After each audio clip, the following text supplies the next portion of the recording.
দুনিয়া দুনিয়া এবং আখিরাত উভয় জায়গায় যদি আপনি সফল হতে চান, উভয় জায়গাতে যদি আপনি নিজেকে প্রতিষ্ঠিত করতে চান, তাহলে আপনাকে অবশ্যই বডি ফিটনেস ঠিক রাখতে হবে, সুস্থ থাকতে হবে। সুস্থতা আল্লাহ পাকের একটি বড় নিয়ামত। মুসা আলাহিসাল্লাম, হযরত মুসা আলাহিসাল্লাম আল্লাহর কাছে জানতে চেয়েছিল, জি আল্লাহ, যদি আমি এখন আল্লাহ হয়ে যাই আর তুমি মুসা হয়ে যাও, তাহলে তুমি আমার কাছ থেকে কি চাইবে? তা আল্লাহ বলছে যে না, এটা সম্ভব না। তো বারবার পিড়াপিড়ি করার কারণে আল্লাহ পাক বলছে ঠিক আছে, তোমার কথা আমি মেনে নিলাম। তখন মুসা বলছে তাহলে তুমি কি চাইবে আমার কাছ থেকে? তখন আল্লাহ বলছিল আমি চাইবো সুস্থতা, আমি যেন সুস্থ থাকতে পারি। তার মানে আমাদের জীবনে বেঁচে থাকার জন্য সুস্থতা একটি বড় নিয়ামত। আপনি যদি সুস্থ না থাকেন, আপনার সমস্ত লাইফ, সমস্ত জীবন, সমস্ত দিন একবারে দেখবেন হচ্ছে মাটি হয়ে যাচ্ছে। যদি মাথা ব্যথা থাকে, সমস্ত বডি অচল হয়ে থাকবে। যদি পেট ব্যথা বা যে কোনো জায়গায় শরীরের যে কোনো একটি অংশ যদি আপনার প্রবলেমে থাকে, দেখবেন যে আপনি একবারে এই সমস্ত বডি আপনার অসুস্থ হয়ে গেছে, কেমন কেমন যেন হয়ে গেলে। আমার মোট কথা, আপনার কোনো কিছুতেই আর কোনো কিছু ভালো লাগবে না, কাজকর্ম করতে পারবেন না, খাওয়া দাওয়া করতে পারবেন না, ঘুমাতে পারবেন না, হাঁটতে চলতে মন চাইবে না, কথা বলতে মন চাইবে, মানে মোট কথা প্রত্যেকটা কাজেই আপনার বিরক্ত চলে আসবে, অনীহা চলে আসবে। তা সেজন্য সুস্থ থাকতে হবে আমাদেরকে।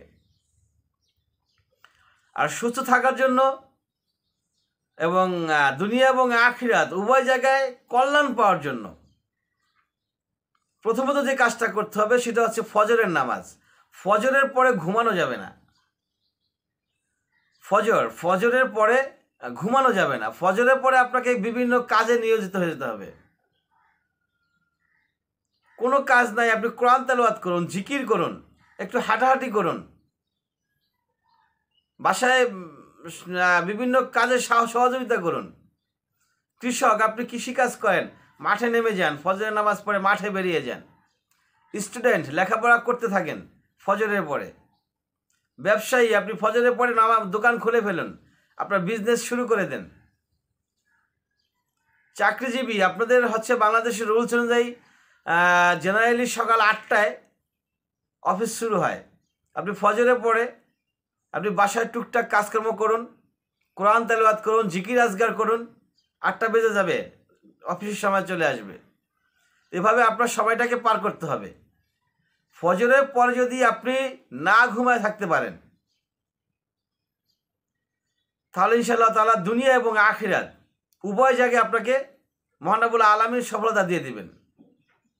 আর বডি ফিটনেস ঠিক রাখার জন্য আরও একটি বিষয় হচ্ছে খাবার হচ্ছে ঠিকমতো খেতে হবে। ঠিকমতো বলতে কম খেতে হবে। আমরা অনেক খাই, প্রচুর পরিমাণে খাই, কম খাবার খেতে হবে। নবী মোহাম্মদ মুস্তাফা সাল্লাল্লাহু আলাইহি সাল্লাম অল্প খেতেন, কোনোদিন দুবেলা, কোনোদিন একবেলাও খেতেন, কোনোদিন না খেয়েও ছিলেন। তো এখন তাদের বডি কীরকম ছিল? আল্লাহ নবীর বডি পৃথিবীর সবচেয়ে স্ট্রং, পাওয়ারফুল বডি ছিলেন। তা আমরা মনে করি বডি ঠিক রাখার জন্য, শক্তি বাড়ানোর জন্য বেশি বেশি খেতে হবে। না, যত কম খাবেন আপনার বডির ফিটনেস তত স্ট্রং থাকবে, তত পাওয়ারফুল হবে, তত শক্তি বৃদ্ধি পাবে। এবং খাবারের পরে সঙ্গে সঙ্গে ঘুমিয়ে পড়বেন না, বিশেষ করে রাতের খাবার। দুপুরবেলা খাবার পরে একটু বিশ্রাম নিতে হবে, একটু শুইতে হবে। রাতের বেলা খাবারের পরে ঘুমানো যাবে না, কিছুক্ষণ হাঁটাহাঁটি করতে হবে। এবং আপনি ইবাদতও করতে পারেন, নামাজও পড়তে পারেন, কয়েক রাকাত নফল নামাজ। সেটাও যদি না পারেন, মিনিমাম কিছুক্ষণ হাঁটাহাঁটি করবেন এবং খাবেন একবার নিতান্তই কম, অল্প একটুখানি খেতে হবে। সকালে যতটুকু, সকালে সর্বোচ্চ পরিমাণে খেতে হবে। নবী সাল্লাল্লাহু আলাইহি সাল্লাম বলেছেন সকালবেলা খাবেন সবচেয়ে বেশি, দুপুরে তার চেয়ে একটু কম খাবেন, রাত্রে তার চেয়ে আরও কম খাবেন। বডির ফিটনেস স্ট্রং হয়ে যাবে। ইবাদত করতে হবে, নামাজ রোজা।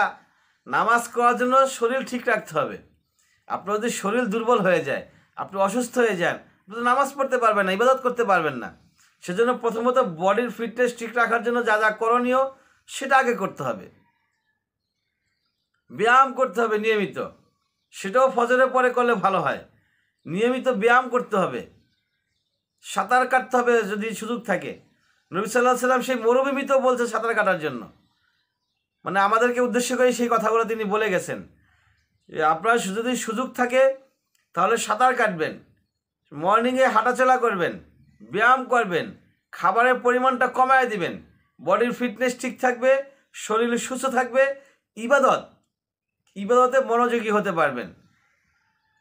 আর তাতে করে দুনিয়া এবং আখিরাত উভয় জায়গায় সফলতা আসবে। ফজরের পরে আপনি কাজে বেরিয়ে যাবেন, আল্লাহ পাক আপনার বরকত বাড়ায় দিবে, আপনার কাজের ভিতরে আল্লাহ পাক বরকত দিয়ে দিবেন।